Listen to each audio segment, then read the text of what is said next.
Tutti d'accordo che resta ancora molto da fare per il completamento della statale 640 e resta molto da fare anche in territorio agrigentino, dove l'unico neo, dopo la cerimonia di ieri alla presenza tra gli altri del Ministro delle Infrastrutture Del Rio, è il mancato collegamento con Favara, il penitenziario di Petrusa e la zona nord di Agrigento.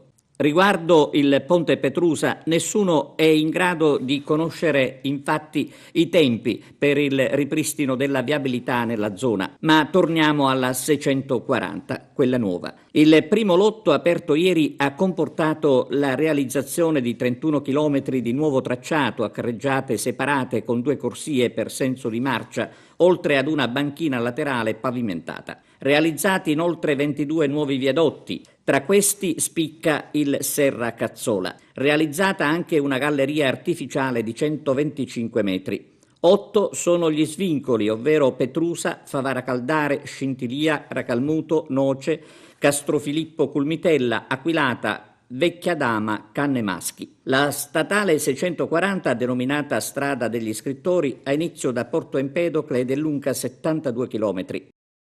Questa è la prima extraurbana principale che per i non addetti ai lavori corrisponde nelle caratteristiche sostanzialmente a una sorta di autostrada. Per la sicurezza è importante perché proprio la 640 negli anni passati si era arrivata a una come delle strade più, tra virgolette, più pericolose.